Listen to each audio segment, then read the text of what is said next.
Bonjour à tous, j'ai le plaisir de recevoir Éric Marlien. Éric est l'auteur d'un livre qui s'appelle « Le système nerveux autonome, de la théorie polyvagale au développement psychosomatique ». C'est le premier livre qu'on a eu en français sur la théorie polyvagale, c'est encore l'un des seuls. Qu'est-ce qui t'a poussé à écrire ce livre? Pourquoi tu as eu envie de parler de la théorie polyvagale? Oh, bah alors ça s'enracine sur quelque chose de très lointain, en fait. Comment dire? Bon, les circonstances de ma vie ont fait que j'ai choisi le métier d'ostéopathe et je m'adresse en première intention au corps des gens. Mais dès le départ, moi, c'est l'ensemble de l'être humain qui m'a intéressé, c'est l'âme humaine qui m'intéresse, y compris lorsqu'elle s'exprime à travers un corps. Et donc, j'ai toujours été attentif derrière les plaintes des patients et leurs souffrances, leurs symptômes, à ce qui se jouait. D'un côté, bon, l'approche thérapeutique, médicale m'intéressait très vite. La science, j'aime vraiment aussi la science avec un grand S, non pas les scientifiques qui sont très experts sur ce qu'on connaît jusqu'à présent, mais qui sont souvent très obtus à de nouvelles découvertes et qui se cachent derrière la sacro-sainte science pour affirmer des vérités et qui parfois ont un esprit digne du clergé de l'Inquisition à une époque. Tout ce qui ne rentre pas dans leur cadre, ça n'existe pas. Mais les vrais scientifiques sont des esprits extrêmement ouverts, c'est des gens qui ont des intuitions extrêmement profondes aussi, donc ça j'adore. Et puis aussi, ce qui m'intéresse chez l'être humain, c'est ce mystère, cette spécificité. Comment on peut avoir des états intérieurs en regardant un paysage, pourquoi cette espèce-là, l'espèce humaine, s'interroge sur sa propre vie, sur l'univers, parle de Dieu, l'invente peut-être selon nos conceptions, ou en tout cas essaye de comprendre comment elle peut créer de la musique et s'émouvoir devant la musique, elle crée de la poésie, elle fait de la philosophie, tout ça c'est quelque chose d'extraordinaire pour moi. Alors, donc, bien sûr, naturellement, je me suis intéressé au phénomène psychosomatique, qui est une évidence à l'observation, mais essayer de mieux le comprendre. Donc, j'ai cherché beaucoup de réponses théoriques, côté de la psychologie, de la psychanalyse, des neurosciences. Et puis, en parlant du corps, bien sûr, le système nerveux autonome, on sait depuis longtemps qu'il est à l'interface des relations psychosomatiques. Donc, c'est une notion que j'ai approfondie. Mais il restait de nombreux blancs, de nombreux vides qui n'étaient pas satisfaisants. Le modèle complet n'était pas vraiment complet, justement, il était insatisfaisant. J'avais des questions sans réponse. Et puis quand j'ai découvert pour la première fois la théorie polyvagale de Stephen Porges, là ça a été une illumination. En tout cas, beaucoup de vides se comblaient, et puis des éléments, des pièces disparates s'assemblaient et formaient un motif plus cohérent. Alors pour moi, la façon d'apprendre, depuis que je suis étudiant, c'est d'imaginer que je vais transmettre une connaissance, et donc je travaille, je le réécris, je synthétise, et puis en écrivant, je me suis dit, je vais faire un livre sur la question. Et j'avais Comme aussi ça, simplement. Ouais, voilà. C'est ma façon de faire. Même quand j'étais étudiant, je réécrivais tous les cours, parce que ça me plaisait pas toujours. J'allais prendre des sources à droite, à gauche, et je recréais un nouveau cours, quoi. Et en plus, j'avais envie de transmettre des nouvelles notions dans le domaine de l'ostéopathie. Et à mon sens, est trop mécaniste encore, trop dans la structure.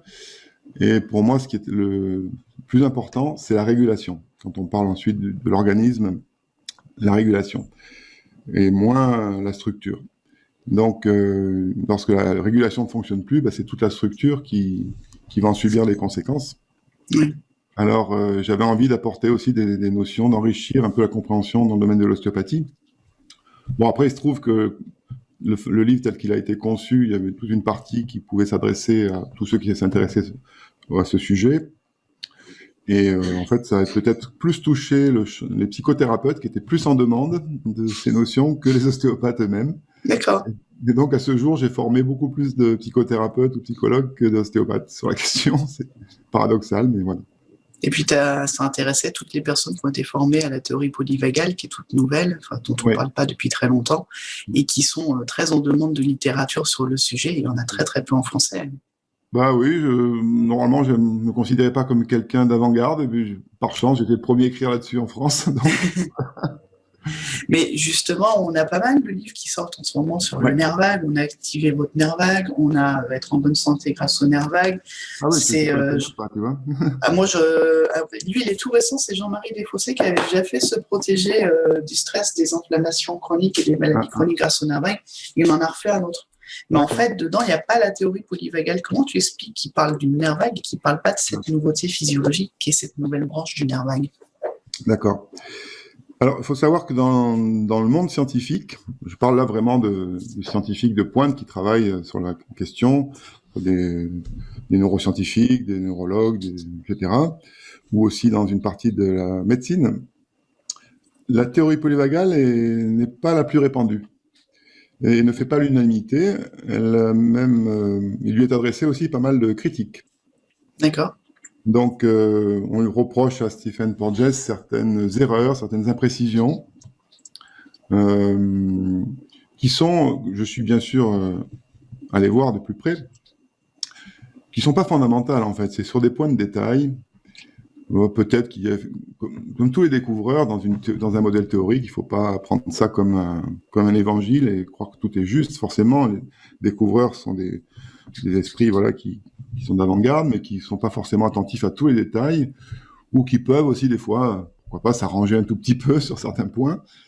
Et c'est vrai qu'il peut y avoir certains contre-exemples, notamment, je pense pour ceux qui connaissent, il se base sur ces 3 branches du système nerveux autonome, sur l'évolution phylogénétique des espèces, et on trouve des contre-exemples. Certaines espèces plus, disons, moins évoluées présenteraient déjà certaines caractéristiques que Porges attribue uniquement aux mammifères, par exemple. Choses comme ça qu'effectivement, bon. Pour autant, en ayant vu toutes ces critiques, ça n'ébranle pas complètement toute la théorie. D'accord. Et puis, il existe d'autres modèles explicatifs postérieurs à la théorie polyvagale. Je pense notamment au modèle d'intégration neuroviscérale de Thayer and Lane, qui est très intéressant, que moi j'utilise aussi dans ma compréhension, qui enrichit même un petit peu plus, globalise un petit peu plus la théorie polyvagale, mais qui ne la contredit pas. Oui. Même, disons que tous ceux qui utilisent le terme nerf vague ne différencient pas les 2 nerfs vagues, le vague nouveau, le vague ancien. Mais dans les conclusions, dans les conséquences, il n'y a aucune contradiction, c'est la même chose. Oui.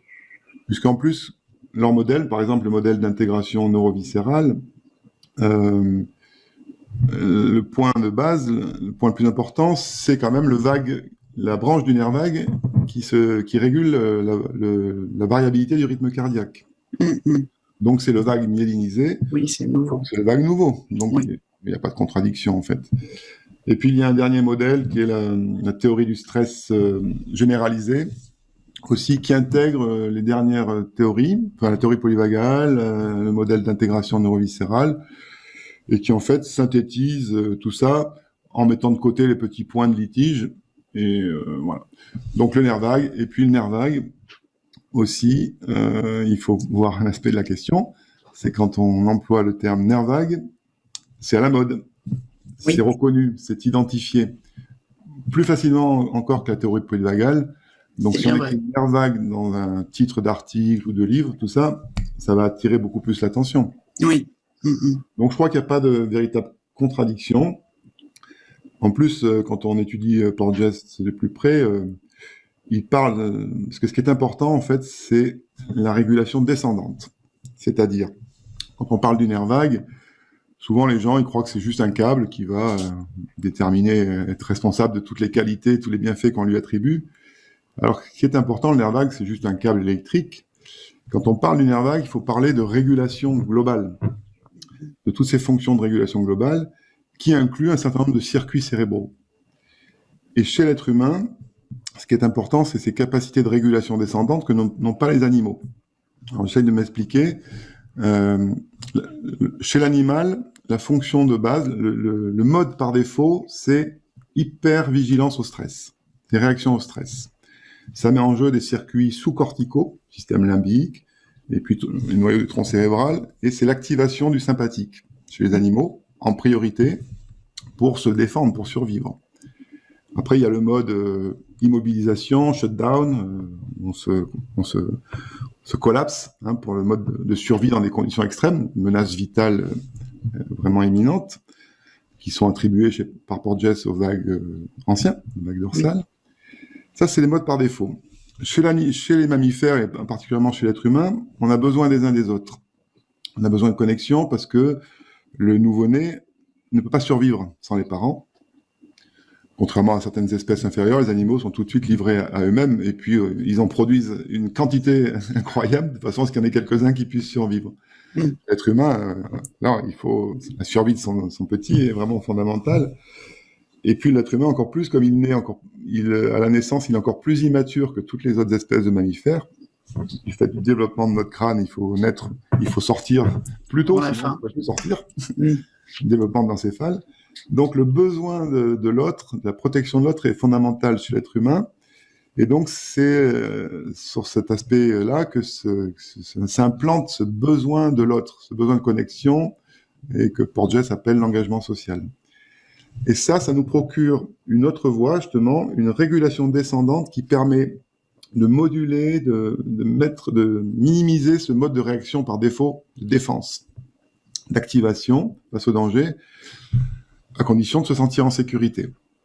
Et ça vient de nos parties les plus évoluées, en particulier le cortex préfrontal, qui est vraiment très évolué chez l'être humain, qui permet donc de maintenir, de contrôler ces réactions qui seraient hyper émotionnelles, hyper réactives, et d'avoir des stratégies d'ajustement, de réponse, de comportement, etc., beaucoup plus nuancées, beaucoup plus riches, et de pas tout de suite, dès qu'on sort dans la rue, partir en courant ou attaquer tout le monde. Tu vois. Donc, je sais pourquoi je disais ça, mais voilà. En tout cas, Porges parle de ces régulations descendantes, et je crois que c'est ça qui est le plus important à retenir pour nous, c'est que on est câblé pour réagir à l'insécurité, aux menaces, mais que chez nous existent des facultés supérieures qui nous permettent de maintenir ça. Et ça devance un peu peut-être les questions que tu vas avoir par la suite. C'est fondamental dans la gestion du stress. Oui, c'est ce que Porges appelle l'autorégulation, la partie descendante. Oui, c'est l'autorégulation. C'est d'avoir une attention, une présence au monde, une attention qui nous permet d'avoir, des réponses cognitives et émotionnelles beaucoup plus mesurées, beaucoup plus nuancées. D'accord. Chose qu'on ne voit pas, par exemple, des fois sur un terrain de football. Oui. Une blague, ou qu'on ne voit pas chez les conducteurs qui tout de suite partent. Tout de suite sur le sympathique. Voilà, comme des fous. Donc, non, nous, on a des capacités d'inhiber ça, de maintenir et de le laisser s'activer en cas de réelle nécessité, s'il y a vraiment un danger qui survient. Mais c'est ce qui fait notre richesse. Et cette régulation descendante, eh bien, elle est souvent insuffisante. Oui. Même si elle existe potentiellement, elle est insuffisante. Et elle est mal réglée parce que notre sentiment du danger, notre perception du danger, qui n'est pas une perception cognitive au départ, qui est instinctive, ce que Porges appelle la neuroception, est souvent faussée, souvent déréglée de par notre histoire, nos interactions précoces, ce qu'on appelle aussi les adverse childhood experiences, voilà, mais aussi simplement des choses banales. L'être humain n'est pas parfait, aucun parent n'est parfait, l'enfant peut mal apprendre ce qu'est le sentiment de sécurité et s'autoriser à être dans le monde, en relation avec les autres d'une façon sécure, si on peut dire. Et puis d'autres événements, une maladie, traumatisme physique, traumatisme psycho-émotionnel, qui vont altérer cette neuroception, c'est-à-dire la perception qu'a notre système nerveux des indices de sécurité ou de danger. Et c'est ce qui fait c'est ce qui est la source de cette susceptibilité trop élevée qu'on a au stress et aussi aux maladies, au dérèglement de l'organisme qui provoque... Et au burn-out. Et au burn-out, bien sûr. Justement, comment la théorie polyvagale, ça modifie la lecture du stress et du burn-out? C'est parce qu'on est hyper stimulable en permanence, en fait, qu'il y a quand même autant de burn-out?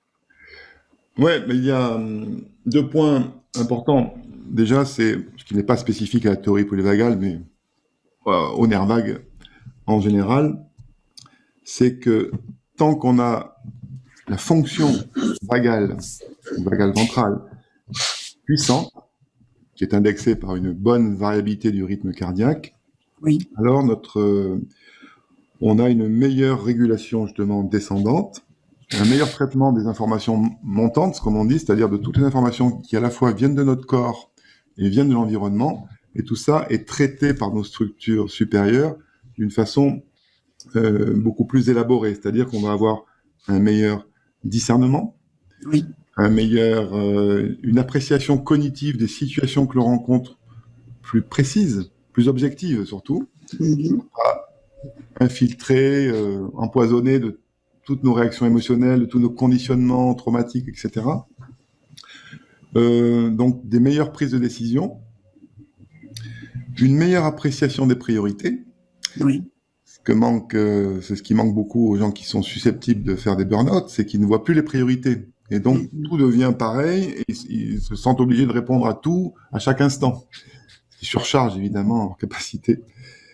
Meilleure gestion du temps, etc. Donc ça, c'est vraiment important. Parce que voilà, dans une même situation, deux individus vont réagir différemment. L'un va pouvoir faire face correctement, adapter, prioriser, savoir ce qu'il peut faire, pas faire, et puis un autre, être complètement dépassé. Dépassé, parce qu'il va sentir chez lui un besoin, une urgence inconsciente de répondre à tout. Et ça, c'est une croyance qui est liée à un complexe psychologique, ou qui peut être liée aussi justement à un conditionnement de nos voies neurologiques qui est défectueux depuis notre histoire. Et justement, c'est lié, notre aspect justement de la théorie polyvagale, c'est la neuroception.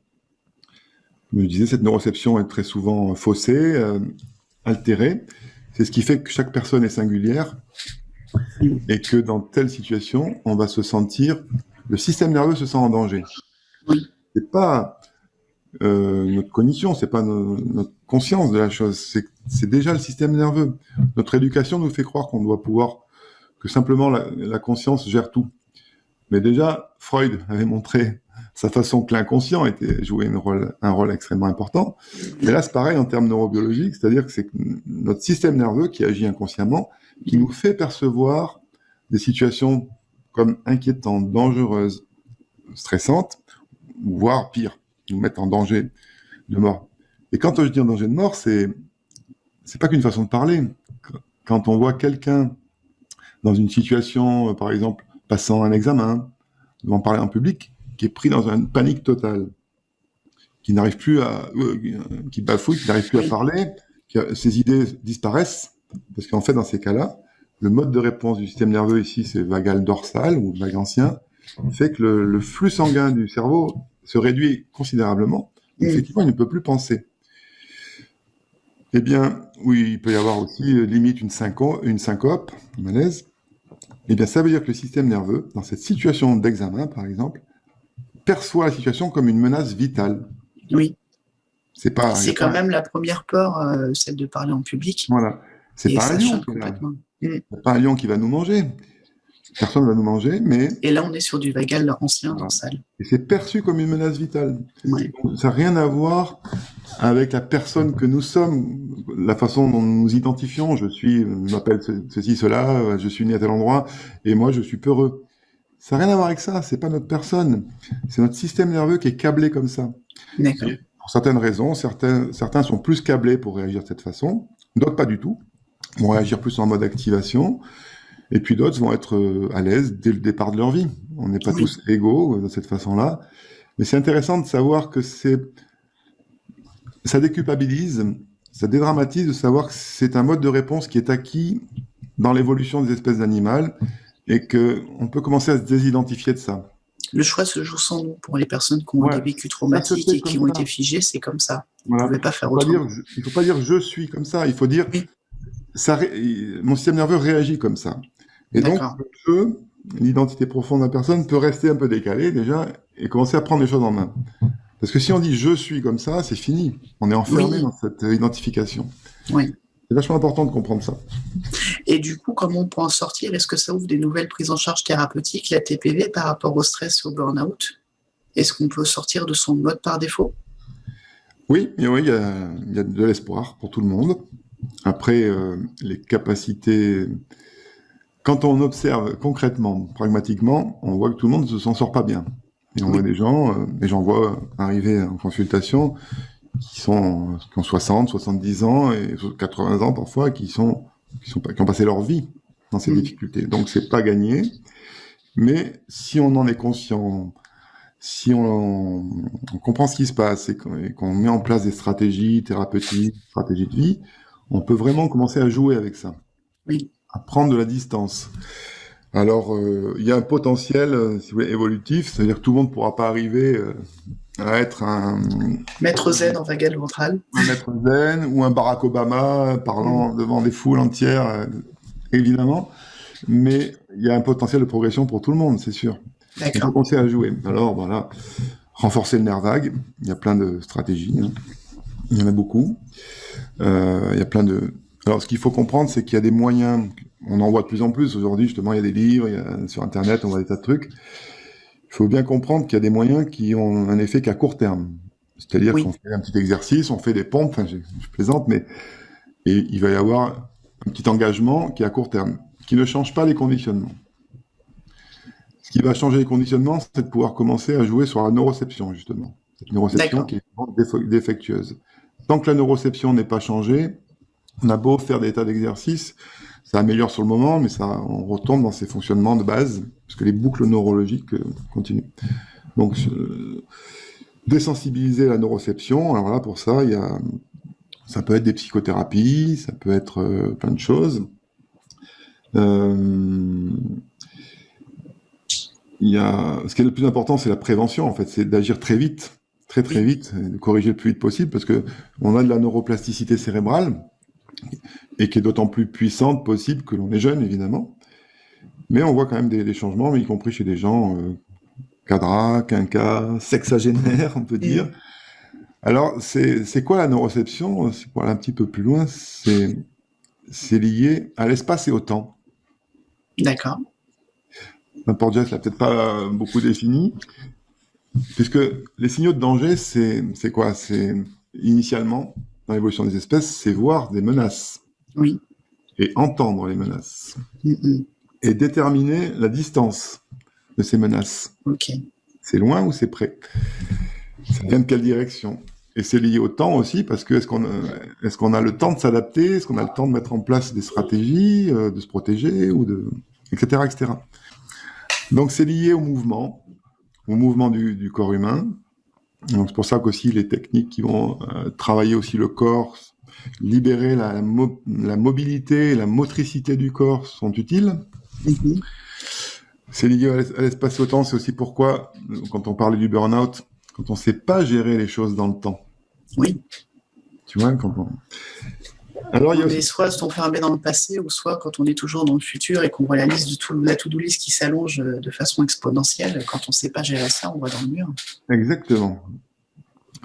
Donc, alors c'est pour ça que je suis en train d'explorer, j'ai commencé à explorer une autre technique aussi, qui va travailler sur l'audition, parce que les outils, justement, c'est la vue, mais l'audition. Oui. Et l'audition, Porges en parle dans les différents nerfs crâniens de l'engagement social, qui travaillent de concert avec le nerf vague, pour nous permettre d'être en relation, d'une part avec autrui, ou de percevoir les signaux de danger. C'est l'audition, d'ailleurs. Porges avait mis au point une technique... Oui, il travaille dessus, c'est son protocole pour les personnes autistes qui suractivent la perception de danger. Exactement.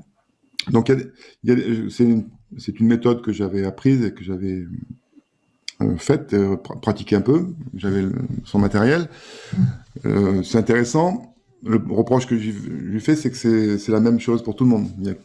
D'accord. Il y a un enregistrement. Oui. Donc, il y a d'autres méthodes beaucoup plus précises aujourd'hui, justement, qui permettent de faire des audiogrammes et de voir la façon dont on entend, la façon dont on écoute. D'accord. L'écoute, c'est très actif. Justement, ça met en jeu tout notre fonctionnement global, nos apprentissages, nos conditionnements. C'est pas un sens passif. On a des cellules ciliées externes dans l'oreille interne qui permettent d'accommoder le son et qui, en fait, sont beaucoup plus importantes que les cellules elles-mêmes sensorielles, qui sont les cellules ciliées internes, qui transmettent le son au cerveau. C'est-à-dire que l'adaptation du son, il y a 3 fois plus de cellules qui adaptent le son qui est reçu que de cellules qui perçoivent le son. Que de cellules qui ensuite le transmettent. Qui transmettent, d'accord. Ces cellules peuvent faire varier chaque fréquence de plus ou moins 30 décibels. Donc, ça veut dire que chacun a une écoute très particulière, et quand on fait des audiogrammes précis, qui ne sont pas les mêmes audiogrammes que ceux de l'ORL, on se rend compte que les gens filtrent certaines fréquences. Oui. Ou au contraire, sont hyper réactifs à d'autres types de fréquences. Et c'est fonction des États aussi. Il me semblait avoir vu ça avec Stéphane Porges et Déborah Dallas. Selon si on est ou pas en sécurité, on va entendre ou pas les voix qui sont apaisées et calmantes, ou alors on va pas. Et ça, c'est lié à la neuroception. Ouais, d'accord. Et en plus, c'est différent entre l'oreille droite et l'oreille gauche. Donc, il y a des techniques là, que je suis en train d'explorer qui permettent de faire ces diagnostics très très précis, et ensuite d'aller travailler des musiques en coupant certaines fréquences, en mettant en relief d'autres, pour rééduquer toute la façon d'entendre, et donc l'attention au monde, et donc la neuroception. Ça, pour moi, c'est une voie vraiment riche de promesses, qui m'a l'air extrêmement pertinente et puissante. Après, il y a aussi tout ce qui va... moi, j'ai essayé de développer des approches manuelles, ostéopathiques, pour aider. Le yoga neural dans ton livre, que j'aime beaucoup. Le yoga neural, et puis les techniques ostéopathiques, mais qui, là, s'adressent aux gens qui ont déjà déjà des conséquences. Et puis ensuite, il y a toutes les techniques de travail intérieur, ça peut être la méditation, plein de choses qui vont permettre justement de renforcer ces voies descendantes. C'est-à-dire de renforcer le sujet, donc sujet, et permettre de se désidentifier, de prendre de la hauteur et donc du contrôle sur ces modes de fonctionnement neurologiques hérités. Autonome pourtant. Autonome. Et on peut quand même jouer sur un système nerveux autonome. Oui, la preuve. Oui. Il y a des approches extrêmes dans les yogas, des choses comme ça, qui ont montré certains yogis sont capables de ralentir leur cœur, voire de l'arrêter. Alors ça nécessite de passer sa vie à faire des heures par jour à faire ça. Donc faut être joueur quand même. Faut être joueur, puis on a bien d'autres choses à faire, mais c'est possible. D'accord. C'est possible. Alors, c'est pas la peine d'aller jusqu'à là, mais de réguler justement ces fonctionnements de base par défaut, hyper réactifs au danger, à l'insécurité. Ça, c'est possible. C'est ce qui nous différencie un petit peu de l'animal, parce que, en tout cas, les mammifères n'ont pas de régulation descendante. Non, ceux qui ne sont pas des mammifères, en dessous des mammifères, il n'y a aucune régulation descendante possible. D'accord. Il n'y a pas de moyen. Chez nous, justement, grâce au développement du néocortex et du lobe préfrontal, on a cette régulation descendante. Okay. Comment la renforcer, comment l'enrichir? Parce que le système nerveux autonome, il nous a permis quoi, finalement? De dégager notre conscience de plein de tâches. On n'a pas besoin de réfléchir à tout ce qui se passe dans le corps. On n'a pas besoin de s'allonger 4 heures au soleil pour se réchauffer notre corps. On peut faire d'autres choses. Et donc, prendre conscience de ces modes de fonctionnement et faire des techniques de travail interne qui permettent de développer la conscience de soi véritable, qui est détachée, qui est au-delà de ces boucles de régulation qui appartiennent au système limbique et au tronc cérébral, donc système limbique et cerveau reptilien, qui sont là, qu'on peut utiliser, mais on peut arriver, plus on sent sa conscience justement dans ce qui nous fonde en tant qu'être humain, une conscience de soi qui se désidentifie de ses fonctionnements automatiques, et plus les voies de régulation sont puissantes, et plus on est capable d'absorber, d'adapter, et de jouer avec ce qui fonde notre animalité. Ok. Et tu as fait des formations sur le sujet. Est-ce que tu peux nous en dire un peu plus sur tes formations? J'ai fait des formations, oui. Ça fait un moment que je fais des formations déjà.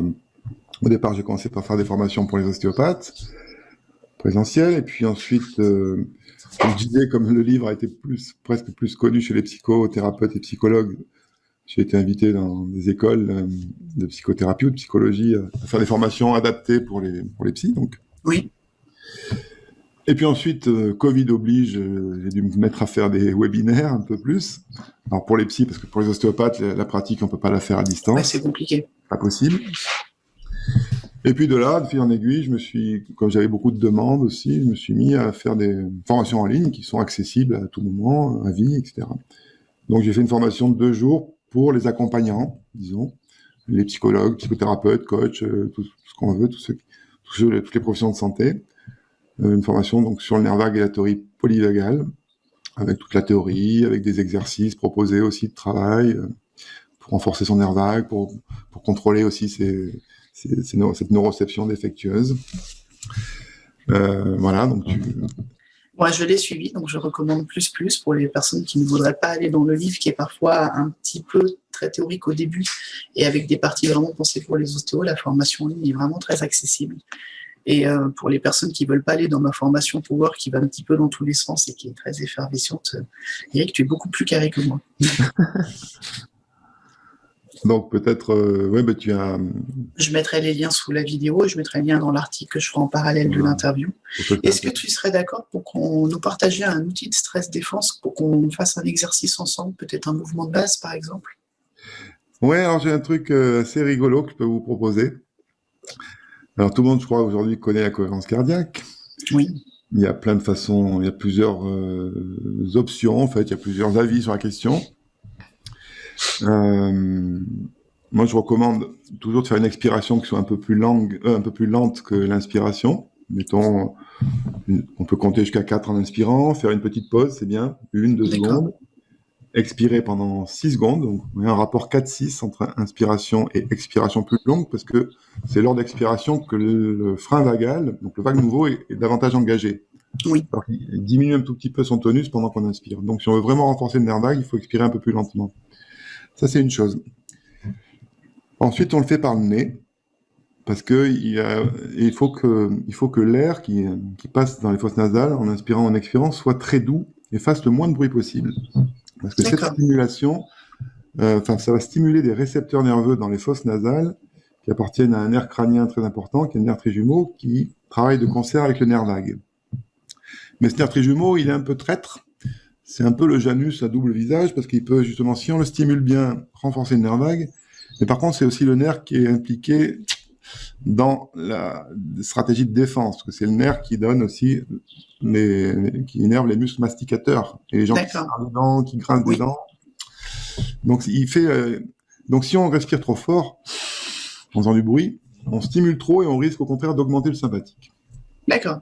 Alors ça c'est une chose, la cohérence cardiaque. Mais là, je vais rajouter un petit truc, c'est que ces bruits très fins de l'air qui passe dans les fosses nasales et qui tourbillonnent en fait, parce qu'il y a des cornets dans les fosses nasales qui permettent à l'air de tourbillonner, donc d'être davantage réchauffé, humidifié, et puis en même temps de filtrer toutes les petites poussières qu'on inhale en permanence.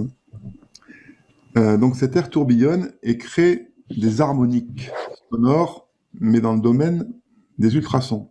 D'accord. Et ces ultrasons, ces hautes fréquences, ont aussi un pouvoir très subtil pour engager notre vague ventrale. Alors, je vais vous porter un outil très cher. Ok, d'accord. Je n'étais pas prévenu, du coup, je ne peux pas le faire en même temps que toi, je n'ai pas les assiettes. C'est pour que vous puissiez le faire chez vous, mais on peut prendre n'importe quelle surface qui réfléchit un peu les sons, justement. D'accord. Et je vous propose donc de faire ces respirations en mettant les assiettes comme ça, devant le nez, et qui viennent couvrir un petit peu les oreilles aussi. Mm-hmm. Et quand vous faites cette inspiration avec le nez, je vais me mettre très près du micro.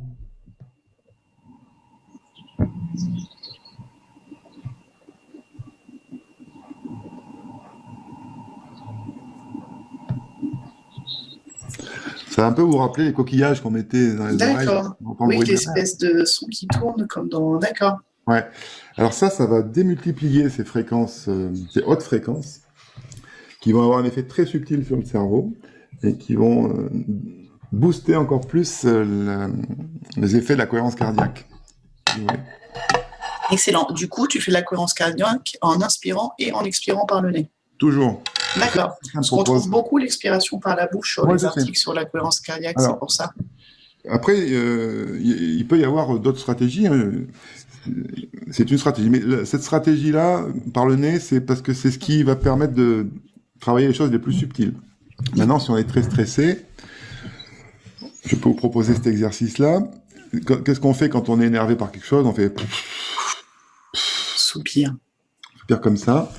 Donc, quand on est vraiment stressé, on peut faire de la cohérence cardiaque de cette façon-là. Ou alors là, on va inspirer. Et puis on finit en faisant un sourire. Alors, suivez avec moi. Et ensuite, on fait...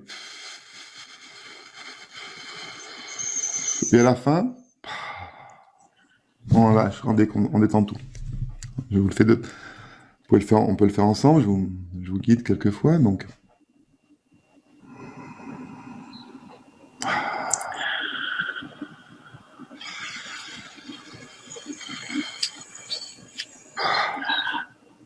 Voilà, ça c'est une autre façon de faire qui va être, quand on est vraiment tendu, plus stressé, qui va être là, peut-être plus puissante pour se C'est très déstresser. immédiat en tout cas. Ouais, très immédiat.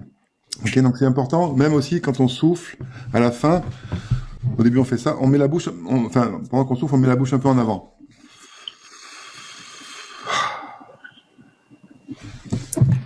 Voilà. Et on inspire par le nez, puis à la fin, on ouvre la bouche et on sourit.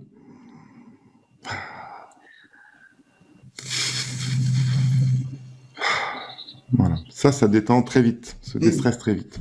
C'est super immédiat. Ouais. Et si vous voulez vraiment aller dans le plus subtil, développer vraiment le vague ventral dans ce qu'il y a de plus élevé, de plus humain, si vous voulez, et favoriser des états de conscience beaucoup plus sereins, avec plus de perspective, il faut favoriser les ultrasons, les hautes fréquences, et on se fait un résonateur, comme ça, et là on respire que par le nez, par contre. D'accord, que par le nez avec les assiettes. Les assiettes, ou autre chose qui peut se faire, on peut se créer, c'est un bricoleur. Si je mets un livre de chaque côté, ça résonne peut-être moins. Moins, ça fait moins le côté rond et replié. On peut aussi se faire un plexiglas, ceux qui sont bricoleurs, qui entourent comme ça, un demi-cercle. On met toute sa tête dans un demi-cercle de plexiglas, par exemple. Ah, faudrait que je demande à Damien, j'ai un participant de mes formations qui travaille sur le mixage et sur le son. Il aura peut-être une idée pour adapter l'exercice et faire quelque chose. Voilà, un résonateur. Ouais. Ça fait résonner le son. Et ça, si vous faites un quart d'heure de respiration comme ça, en restant concentré sur ce bruit subtil du souffle qu'on entend, mais rappelez-vous, il va être accompagné de hautes fréquences inaudibles. Là, vous allez sentir votre conscience s'élever, changer. Et c'est vraiment très puissant.